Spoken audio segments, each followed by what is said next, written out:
Drop shots, Neko rigs, Ned rigs, shaky heads, wacky rigs, the list goes on and on and on. There's so many different finesse techniques in today's world. How do you know which is the right one to throw and where? We're going to talk about that. Welcome back to another episode of 5 Minute Fish Talk, a show where I have 5 minutes to discuss all things fishing. This show appears every single Friday at 8 a.m. Eastern Time Zone, so click the red subscribe button as well as the bell below to stay tuned for future episodes to come. I just loaded 5 minutes on this timer here. You know what that means. Boop!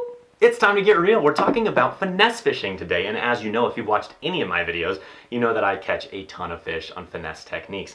And so that's why I think this is going to be a fun episode.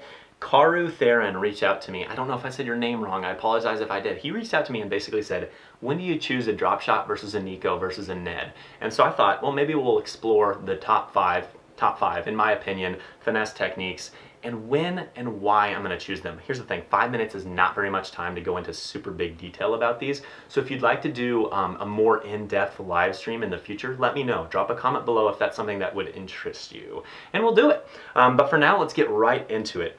The first thing that I'm going to talk about is a drop shot. The drop shot, it happens to be a very, very great bait. I've fished this a lot. I've caught so many fish on it, but where has it done its best for me?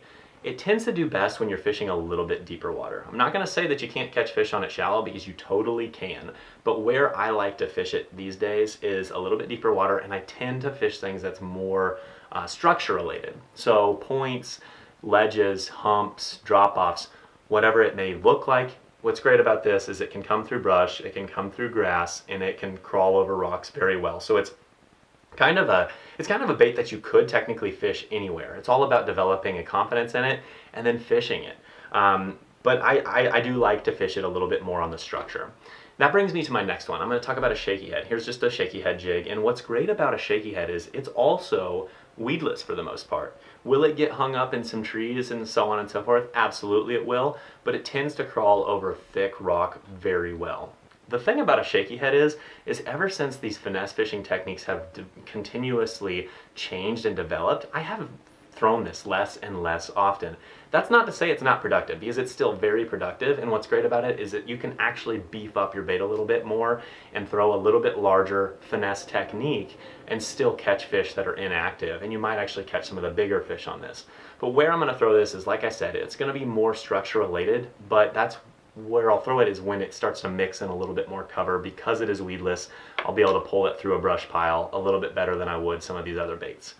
The Neko rig, which has basically the weight on one side of basically a wacky rigged bait, that's very, very similar underwater. If you look at the action of that next to a shaky head, they're very, very similar.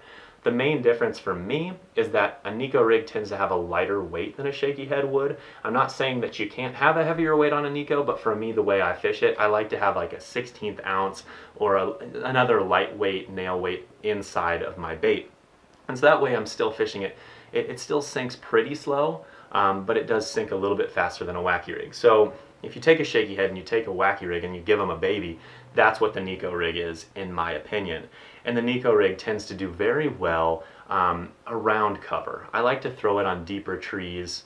I like to throw it on docks. But the other thing that I like to do is actually fish it down just transition banks during the spring before the fish are spawning. I'll throw it off the bank a little bit as I'm going down a 45-degree gravel bank. I'll just fish it and I'll just slowly drag it on those transition banks. When I say transition bank, I'm basically talking about something on the interior side of a secondary point within a lake where you have like rock and gravel, maybe turning into some of the pea gravel, somewhere where fish are going to stage before they're spawning. I love fishing a Neko rig in that situation. But let's get on to the next bait. And let's talk about a wacky rig, because like I said, it's very, very similar to a Neko rig, except you have no weight on one side and you're just fishing it shallow. That's where I like to fish it, is very, very shallow cover. I'm going to throw this around docks. I'm going to fish it very, very shallow, anywhere from 6 inches of water to 5 feet of water, but I tend not to fish it, unless I put a weight on it, I tend not to fish it in much deeper than 5 foot, because it's kind of just takes forever to sink. If I had a little bit more patience, I probably would. But because of time, let's get on to the last one. And obviously you guys know that the Ned rig is one of the best baits in the world, in my opinion. It tends to catch fish everywhere. And that's why I saved it for last, is because this is kind of my one-size-fits-all approach. This is something that I can throw around docks. I can throw around shallow grass as long as it's not too thick. I can throw it deep. I can throw it shallow. Yeah, it's not obviously going to perform very well in super deep water unless you beef up the head. And you know my opinion, a Ned Rig tends to be a lightweight jig head. But yes, I've presented Ned Rigs in 25, 30 feet of water. It's a little bit harder to do, and it takes a little bit more skill and time on the water to do it. But what I will tell you is that this thing really, really does well. The places that I won't fish it are obviously very, very thick cover. It's not going to come through that very well. Holy cannoli! Hoo-wee! Holy cow, 5 minutes went so fast, and that's exactly why I think in the future maybe we'll do some more detailed videos. Otherwise, have yourself a fantastic weekend, and guess what? We'll catch you next time!